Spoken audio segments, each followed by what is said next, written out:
नागपुर जिला केंद्र सहकारी बैंक घोटाले में राज्य के पूर्व मंत्री सुनील केदार को हाईकोर्ट से जमानत मिल गई, लेकिन जेल से बाहर आते ही पूर्व मंत्री का ऐसा कारनामा सामने आया जिसकी वजह से एक बार फिर उनकी चर्चा होने लगी। दरअसल जेल के बाहर आते ही सुनील केदार ने कार्यकर्ताओं के साथ मिलकर जुलूस यात्रा निकाली। ये जुलूस यात्रा के दौरान काफी संख्या में कार्यकर्ता जुटे।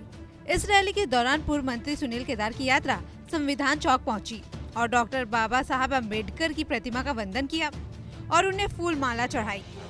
यहाँ तक तो सब ठीक था, लेकिन अम्बेडकर की प्रतिमा का वंदन करने के दौरान पूर्व मंत्री सुनील केदार डॉक्टर अम्बेडकर की प्रतिमा के कंधे पर अपनी कोहनी टिकाए काफी देर तक खड़े रहे, जिसकी वजह से ये मामला अब काफी वायरल हो रहा है और इस मामले को अम्बेडकर के अपमान से जोड़कर देखा जा रहा है। जिला केंद्रीय सहकारी बैंक में 150 करोड़ के घोटाले के मामले में कांग्रेस नेता तथा पूर्व मंत्री सुनील केदार को 5 साल की सजा सुनाई गई थी। उन्हें जेल भी भेजा गया था, लेकिन कल ही जो है उनकी जमानत हुई और हम ये परिसर देखते हैं कल उनके कार्यकर्ताओं द्वारा जेल से लेकर संविधान चौक तक रैली निकाली गई। ये अपने आप में महत्वपूर्ण स्थान है जिसे स्टैच्यू ऑफ इक्वेलिटी कहा जाता है और यही केदार के कार्यकर्ताओं द्वारा जेल से लेकर यहाँ तक की यात्रा निकाली गई।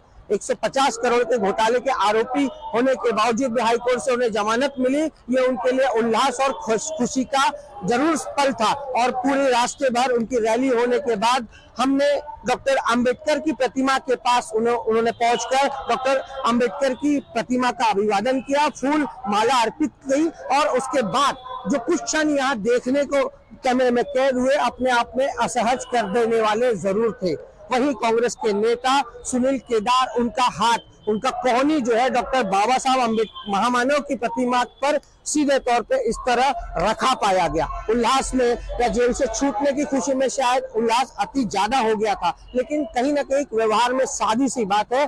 किसी वरिष्ठ को, किसी आदरणीय के कंधे पर इस तरह हाथ रखना तो दूर अपने आप में हाथ भी नहीं मिलाया जाता। तो क्या उनके द्वारा ये हुआ जो घटना है जो कैमरे में कैद हुई है, जिसे देखकर कहीं ना कहीं अंबेडकर प्रेमियों को जो है कहीं ना कहीं असहजता की भावना जरूर महसूस होगी। वो क्या था, वो प्रत्यक्ष था या अप्रत्यक्ष था, वो अपने आप में इसका स्पष्टीकरण स्वयं केदार देंगे। लेकिन महामानव जिन्होंने देश को एक नई दिशा दी है, एक बहुत बड़े तबके को जो है पूरे देश को जीने का एक नया रास्ता दिखाया है, उनके साथ इस तरह अभिवादन के दौरान उनके कंधे पर हाथ रखा जाना अपने आप में कहीं भी उचित मालूम नहीं होता। इस पूरे रैली पर जो है स्थानीय पुलिस ने कार्यवाही की है। कई लोगों पर जो है मुकदमे दर्ज किए गए, 3 गाड़ियों को भी जो है जब्त कर लिया गया है।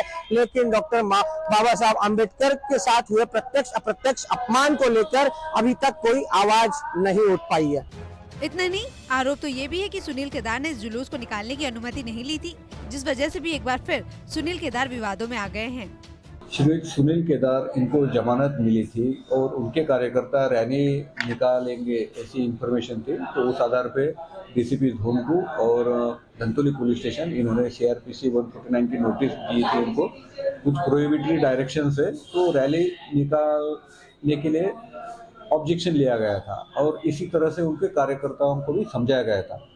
और एक बात है, जेल प्रीमाइसेस जो है वो प्रोहिबिटेड प्रॉपर्टी है, तो वहाँ पे किसी तरह का भीड़ इकट्ठा ना हो, इसकी पूरी जिम्मेदारी पुलिस ने निभाई थी।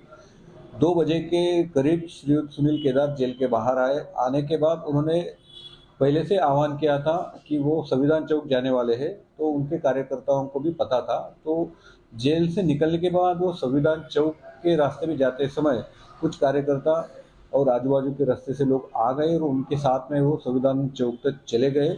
उसको एक रैली का स्वरूप, अनऑर्गेनाइज रैली हो गई थी।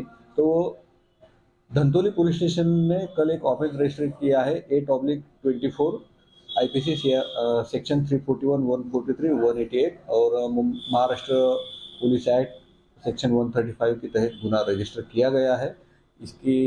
इसके तपास के लिए एक विशेष पथक गठित किया गया है। अभी तक 3 व्हीकल जो रैली में समाविष्ट थे ताबे में लिए गए हैं। कुछ संदिग्ध जो एक्यूज्ड है उनके आइडेंटिफिकेशन हम कर रहे हैं और तपास चल रही है। बता दें कि पूर्व मंत्री सुनील केदार को बॉम्बे हाईकोर्ट की नागपुर पीठ ने मंगलवार को जमानत दे दी।